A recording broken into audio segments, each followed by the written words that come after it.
Good day, everyone, and welcome to Obedient Family TV, the program now Hope Alive.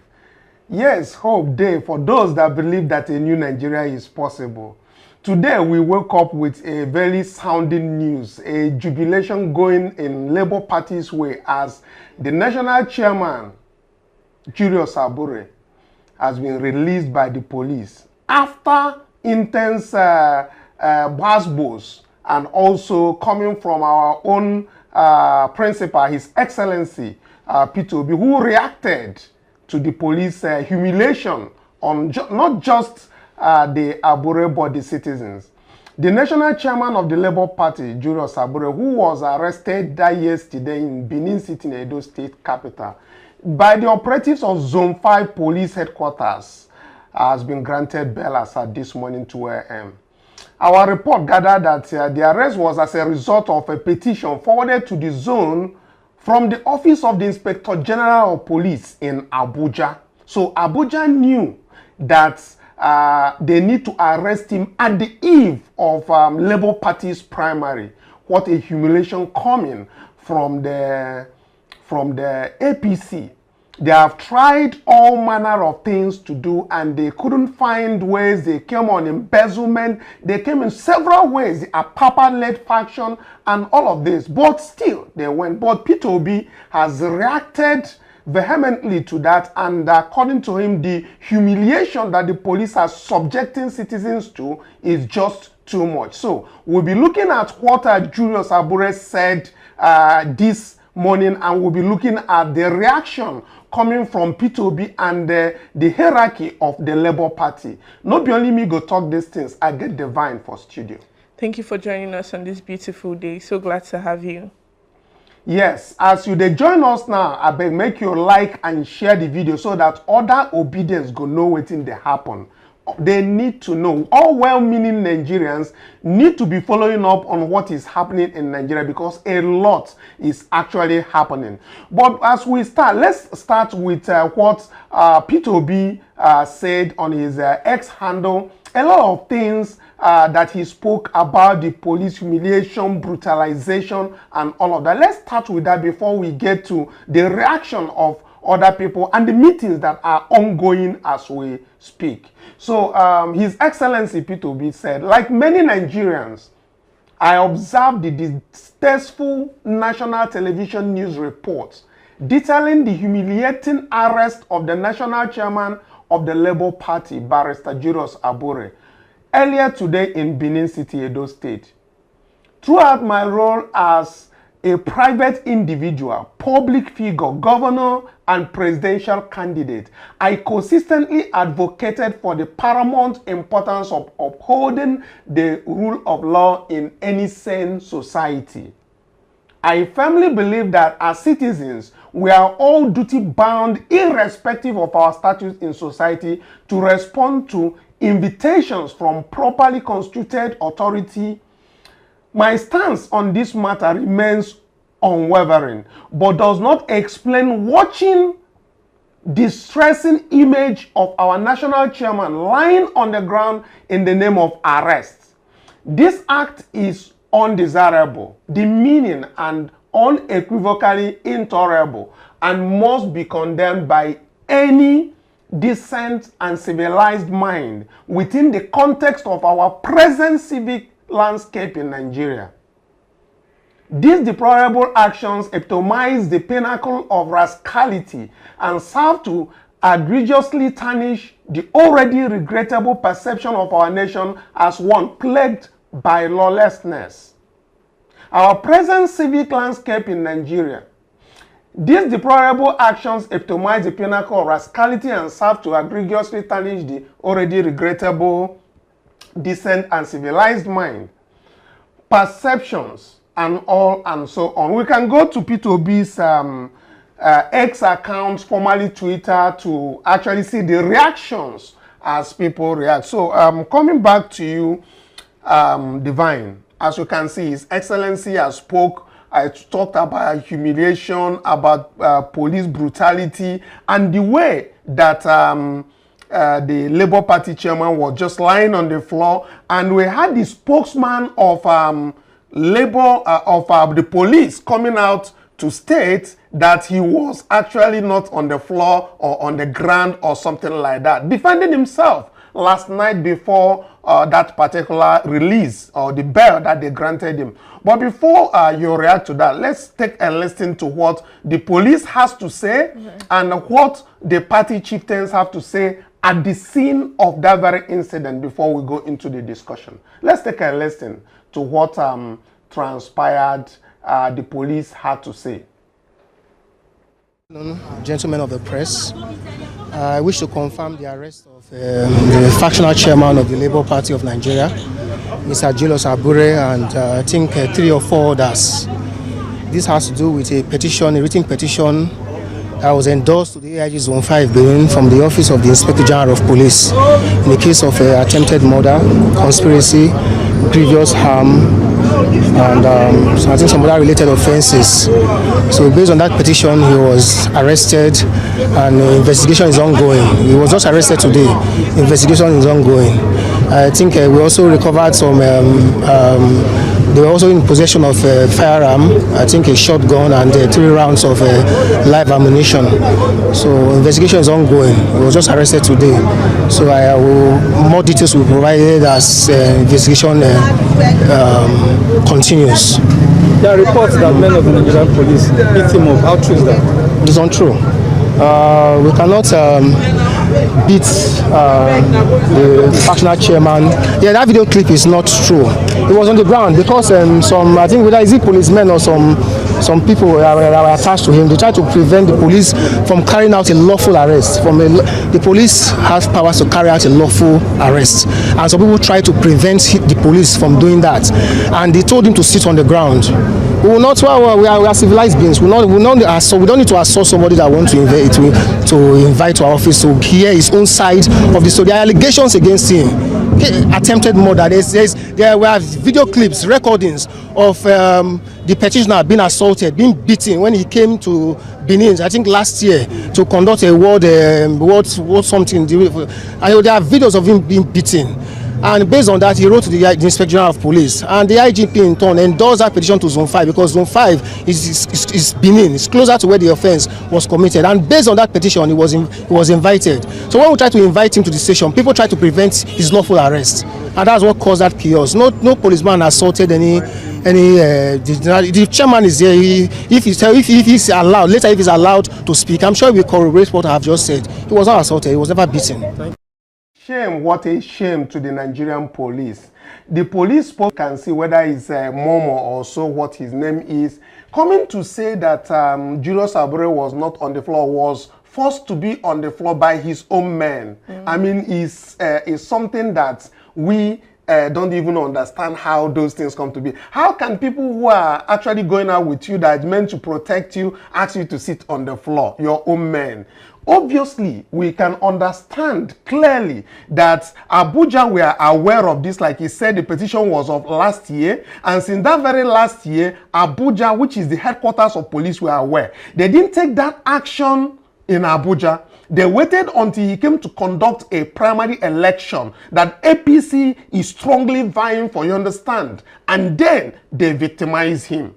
Well, we can see that it's another ploy by, the ruling party to destabilize the Labour Party, because we saw from the reactions from the last general elections that the Labour Party has managed to gather a lot of momentum among the people, and so it is with that fear that they are trying to see if they can sabotage the entire process of the primaries. That's why they waited, because according to what he said, this petition had been, laid since last year, but they had to wait on the eve of the primaries, so they, met out the evil they've planned, so they would destabilize the Labour Party. And like our Excellency P2B already said, that any civil or sane society, he always advocates for proper invitation. If somebody was alleged to do something or accused of whatever, you can just invite the person. There's no need to treat the person like some common criminal, because this is the party chairman of Labour Party. Like, you could have just invited him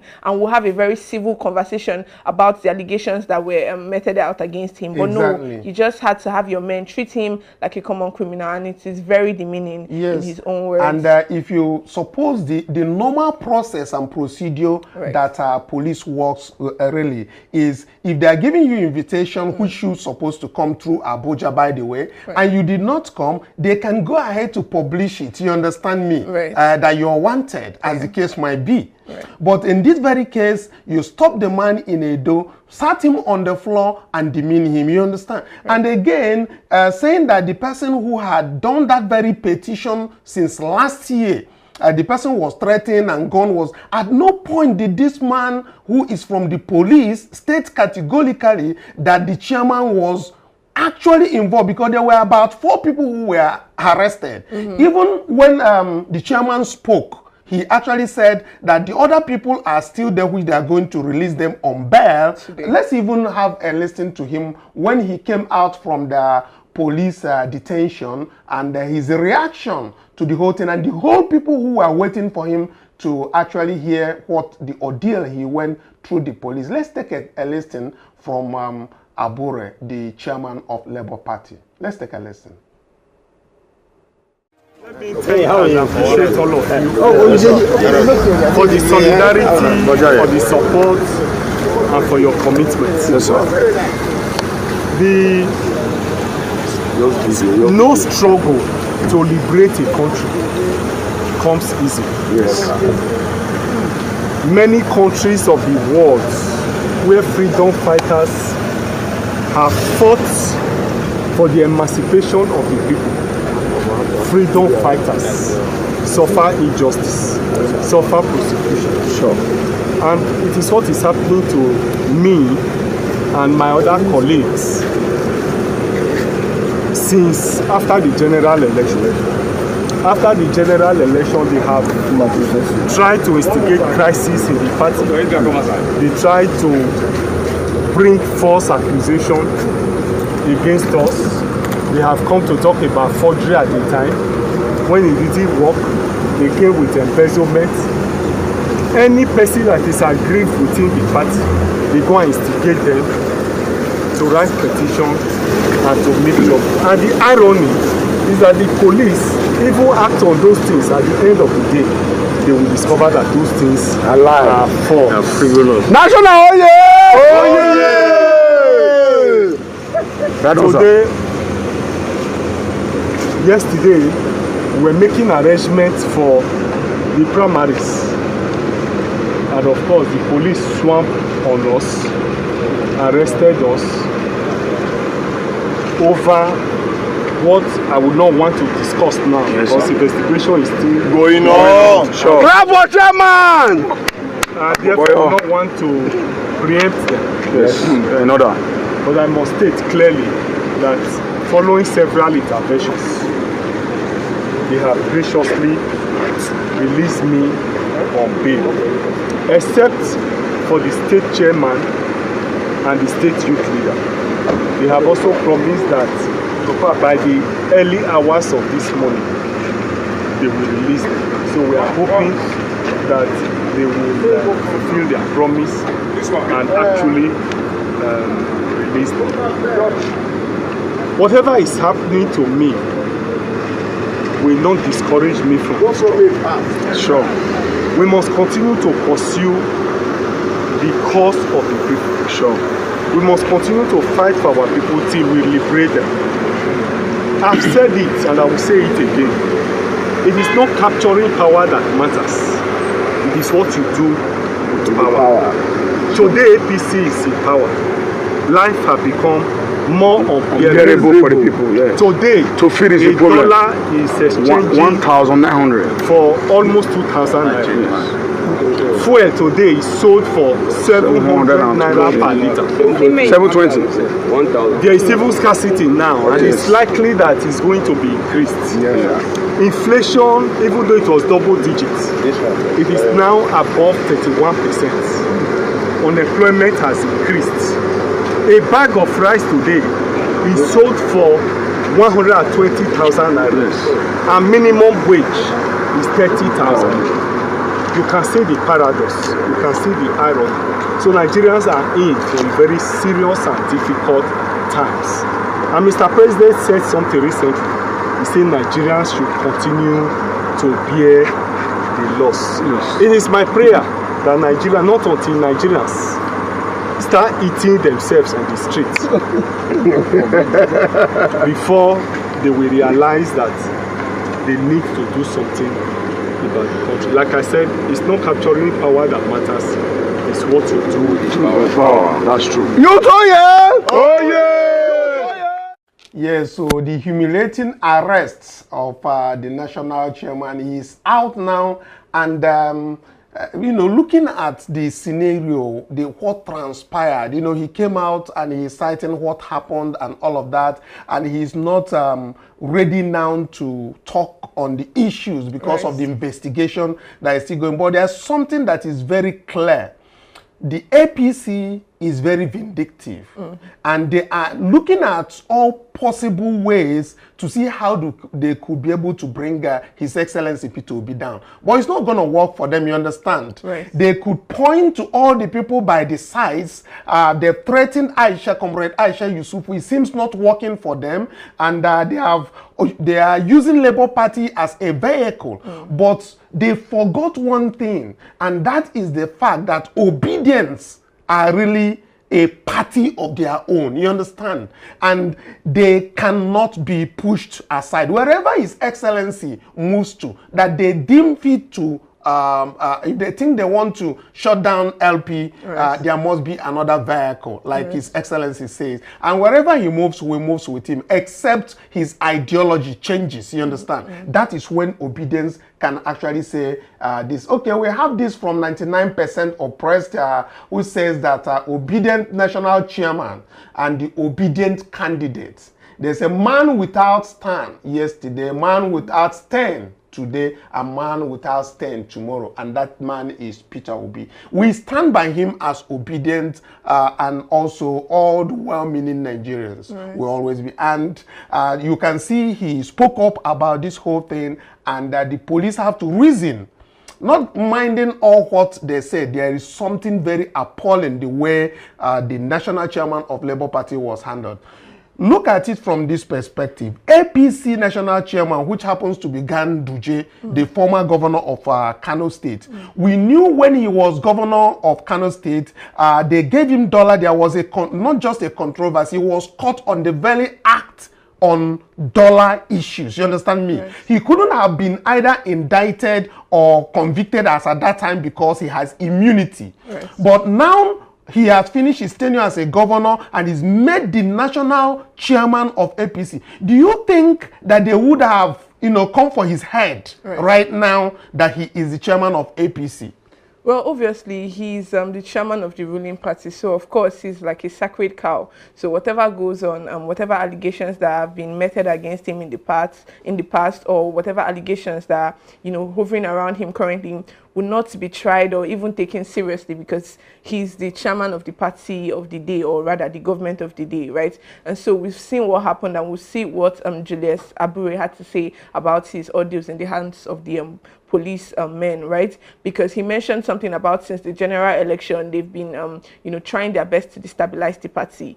And to be honest, like you rightly said, the obedience movement is more than just a party. It is just a vehicle that is conveying this man who we believe in his ideologies and all of that. So it is more than just a party. And so I think their attempt at destabilizing the party by raising different, you know, allegations from embezzlement to now most recently attempted murder, which is untraceable because we've not seen anything to actually, you know, show us that maybe truly this man is involved in this situation. It's just different bogus allegations and claims that they are laying around, and nobody has been able to, you know, hold them and say, oh yes, we caught these people in some kind of act that is so, you know, instead of them actually facing the scenario that they have created in Nigeria. Like Abure rightfully said, rice has skyrocketed. We know how much the dollar is going for right now. Nobody can buy any, nobody has any purchasing power in Nigeria so far. And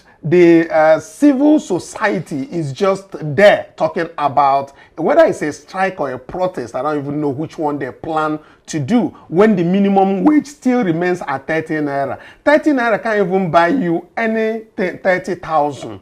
I can't even buy you anything. But anyway, let's look at what other people spoke about on this arrest and detention, and finally the bell of this thing. Let's take out what Julius, who happens to be a spokesman of the Brutality campaign, cancel. Confirm what you just said as regard to people are looking forward to the Labour Party to be above board. If I take you back into history in time, the Labour Party is a conglomerate and ownership by the Nigerian Labour Congress and the TUC. So we are a disciplined political party. So you are not far from the truth, what you are saying. So for us, if you remember, the former chairman, the first chairman, Dan Wanyang, is a Labour man. A. Salam is a Labour man. Julius Abure is a Labour man, including my humble self. So we are a disciplined political party. Unfortunately, some of the internal mechanisms that we put in place to fact check all of these particular allegations were not allowed to play out. We're not allowed to play out at all. The internal mechanism of the party is very, very clear. No single person is above discipline in the Labour Party. No single person. But of course, you can't shave a man's head behind his back. You must deal with this issue based on the provisions of the constitution of the party. No matter how bad you feel about certain issues, allegations can come from different angles. And that is the reason why our principal, His Excellency Peter Obi, I said that he's even calling for an independent auditing based on all of these allegations. That's to tell you that we are all together. Today as we speak, all the National Working Committee members, everybody, as directed by His Excellency, all of them are there in Edo to ensure there is clarity and probity in the processes in which they administer the primaries. And then today, we just find out that 2 days before the primaries of the Labour Party, you are arresting the chairman, and under a very appalling situation. Well, what does that say of our democracy internationally? You see a chairman of a political party and you're hauling him down on the street like that, it doesn't make sense. Well, no matter what the accusations are. A very appalling situation indeed.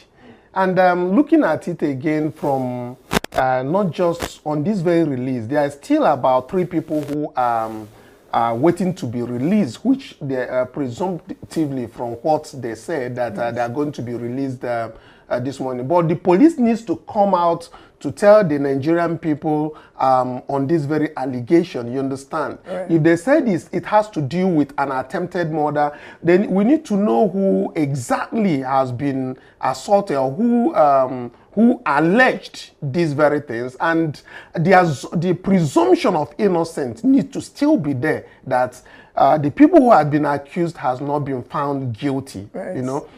And again, we have reactions from people who say that maybe Abure resisted arrest. But we believe that this has not been in the news since that Abure has been sought by the police. This has not been of any news anywhere. We would have known. Well, we can tell that he wasn't resisting any arrest because this is somebody that had no prior information that, you know, he was being summoned by the Nigerian police force.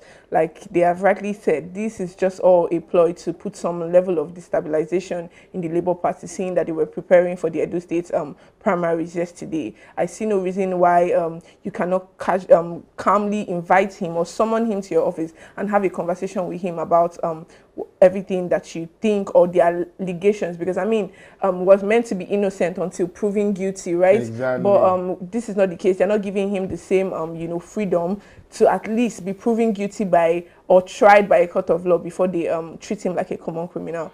And it's really just sad to see. And this suggests how brutal. And we say, when we say that Nigerians right now into hunger and a lot of hardship that is going on in Nigeria, which we speak about every day, right, that our government and the police brutality can still go on. It's still the same police that come to complain that we always advocate that their salaries be increased, you understand? They can no longer feed their families and all of that. So how do we continue to defend the police police that is actually not a friend of the society. And what do you even say about the Nigerian elites, like the rulers who are more like pyromaniacs? What do you think about? Well, you know, for the layman listening, a pyromaniac is someone who has, you know, an obsessive desire to set things to fire. And I think in this context, it just means that the Nigerian ruling class are just, you know, escalating the situation. They have this knack for making situations worse than they met it or worse than they already are, right? The current situation of the average man in Nigeria is very, very saddening. There's a lot of hunger, a lot of insecurity going on. But yet, they've turned, you know, the police to be a tool for politicization of their, you know, selfish interests, which is just very funny to see because, I mean, if as a police person or rather a policeman or woman serving the country, your first, you know, role is to protect the citizens. I don't understand why they allow themselves to be used as pawns, because in the grand scheme of things, we can tell that these people don't even care about the police force in itself. Don't you even think that these people are using this as a bait for Nigerians to divert the attention of Nigerians from the hunger and hardship protest that is going on everywhere, so that there's something else will be thought about? What you don't think that? Because we watch Dere Parotimi speak more on this very thing that you just mentioned. Yeah. But I think it is more of a diversion of attention from the protest that is going on everywhere to see where attention will be moved. Recall that just yesterday, the Senate President Abure mentioned that 30 billion naira was disbursed to all the state governors who are to use that to reduce the hardship in different states. So I think we need to look into this and probably come back to that. But while we are at that, let's hear Dele Farotimi, who is an obedient and a well-meaning Nigerian, who has spoken highly about Nigerian leadership and how they are more of pyromaniacs as defined.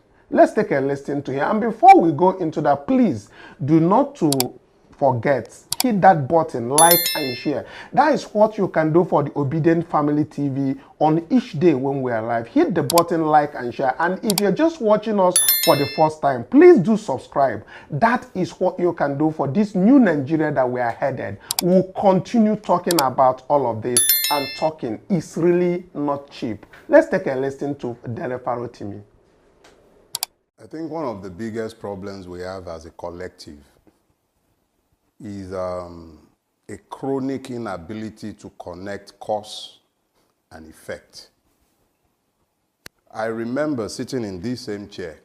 You were right there as well, just a little over a year ago, and we were talking, and I was specific in saying that Nigeria had been damaged beyond repair by Buhari, and that anyone who is going to rescue Nigeria would have to reimagine it and then rebuild it from the ruins of the Buhari regime. That was what I said, sat in this seat. And I did say in addendum at the time that Bola Ahmed Tinubu is incapable of envisioning a future for Nigeria because he's part and parcel, integral part and parcel of the horrible past of this country. Nobody alive is more responsible for the emergence of the Buhari regime than Bola Ahmed Tinubu. He's on record as having honed it himself. So when I hear the man talking as though connect between his, I don't even know, because this is not even a man we elected, between himself and the despicable man named Buhari that has left the office. When I hear that disconnect, it baffles me that there can be such inability or maybe wanton wickedness. Because if he says he has inherited a bad situation, the question is from who? It's the same people, the same character. He's the same man. He was there for 8 years During the Buhari administration, he had nothing to say against Buhari. And when he was coming, he made clear that he was going to continue the policies of the Buhari administration. So when the man is now pontificating and talking about difficult economic decisions and that is a difficult thing to react to, it's like asking me to react to madness. I know as a fact, and I sat here over a year ago to tell you what to expect. I told you at the time that he is one of the two horsemen of the apocalypse. And today, you have a disaster succeeding a calamity. Because that's the best way to describe this succession of madness. So anybody who is expecting that there will be a course correction because Bola Ahmed Tinubu is the one sat in the office and not Buhari, the person is wasting his time. Asking me to react to it, I'm sure you already knew what I was going to do. As far as I'm concerned, it's like asking the difference between 6 and half a dozen. It's the same family. The same crime family that had been in office in Nigeria is still the same crime family that is in power. So let's not waste our time reacting to what are obvious lies. Bola Tinubu cannot do better than he's doing. He would actually do much worse than Buhari by the end of the day. Anyone who manages to survive however long his reign might be, the person should thank their stars. How clueless is this president as far as you know? What do you mean clueless? Let's be clear. When we excuse the madness we see on account of the cluelessness or inability of those who rule Nigeria, we're actually making strategic errors. They know exactly what they are doing at every point in time. The man is on record. He said, reduce their purchasing power, widen the tax net. All those things the man was saying and everybody was busy catching crews and laughing at the time. That's exactly what he is doing. The IMF and the World Bank, the Western powers have always wanted the Naira to be floated. But no president of Nigeria had ever found the balls to do it because they all knew it was going to have ruinous effect on the socioeconomic indices of Nigeria. So they balked at doing it. But now you have a man in power who is not, he doesn't care one bit. He knows that he owns the press effectively. The press will see the truth and not confront him with it. We would all pretend that it is because of his cluelessness or inability. They are geniuses at the task of ruining the people. This is not by accident. It's not by accident that we don't have electricity in Nigeria. It's deliberate. It's not by accident that we are probably the poorest paid in the whole of Africa. It's not by accident. It's not by accident that the state is mollycoddling terrorism and pretending not to know the fact that one of the greatest contributors to food inflation in Nigeria is insecurity. And yet the same government ignores the impunity with which the Fulani marauders are entering villages and farms and making it impossible for people to stay in their farms and produce. It is not impossible that this is not beyond their human capacity to know that without energy, the manufacturing sector, the real sectors cannot work. It's not, look, in the last couple of weeks, the most I have had public power, maybe 4 hours a day. And in my case, a lot of people have told me that that is actually pretty high. Some people haven't had light for days. So if you are a carpenter, if you are a tailor, a barber, whatever you're doing at some productive level, you're already hampered. Or you're going to go buy petrol to power the generator at over 600 naira per liter.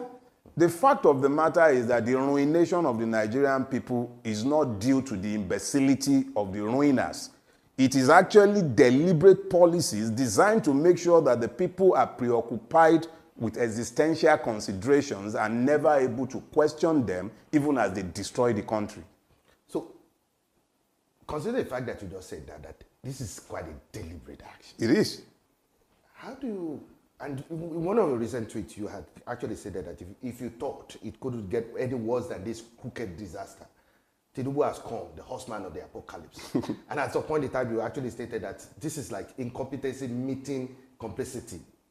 How do we juxtapose that? Look, Gomez, I think it was Lord Baelish. Yeah, Lord Baelish in Game of Thrones. He said something that I found very instructive. He said, when you are confronted with a situation that does not appear to make sense, instead of trying to make sense of what does not make sense, just accept that it doesn't make sense and then step back and take another look. A man that came to the public TV and was telling everybody how we have to make hard decisions and sacrifices, he has presided over a government that is second to none in less than 9 months in looting the Commonwealth. This same man has presided over the purchase of SUVs for members of the National Assembly. They've continued to live large as though nothing is wrong in the country. This same government gave 24 billion for Hajj subsidy in a country where people are dying like flies from hunger. This government has presided over the murder of numerous Nigerians in places like Bokos, in the Plateau, in the Benue Trough. Ekiti, Ondo have become killing fields where obas are slaughtered like flies. And look, let's be clear. Nigerians need to come to the knowledge of the fact that their government is peopled by those who have determined that the people themselves are enemies and must be eliminated. So it is the mindset that we need to shift pretty quickly. Looking to this government or the ruiners of Nigeria for the solution to the problems of Nigeria is a waste of time.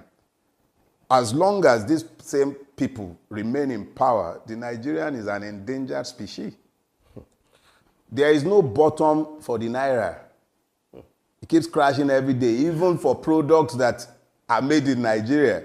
A bag of cement today is over 10,000 Naira. A bag of cement.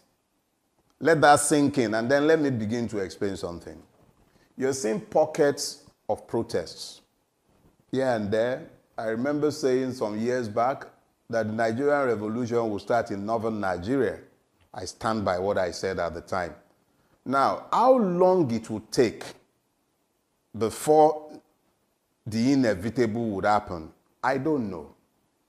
But one thing that is clear and glaring is that given the level of weaponized poverty that has been unleashed against the people, is nuclear grade. When you see the number of Nigerians scooping hot food off boiling cauldrons, packing rice with sand, you then begin to have a glimpse, just a mere glimpse into what lies ahead, because it's just starting. And people who are in farm, I used to farm. We have abandoned my farms. I can't go to my farms again. My farms are in Ogun State, but I cannot go to my farms any longer. I know people who had major mechanized farming operations in Niger State. They've left their operation. They abandoned it completely because where they were farming have been taken over by terrorists. So when you are seeing all of these, let me just say, it is easy to predict the harvest when you see the seed. The seed that have been planted have made it clear that a deadlock is inevitable. You have a government that is lacking in legitimacy. You have a judiciary that is lacking in credibility. You have a legislative house that is generally peopled by idiots, imbeciles, and crooks. And then you have a people against whom hunger has been weaponized. Yorubas have a proverb. They say, Tebiba wonu, oromi okin wo.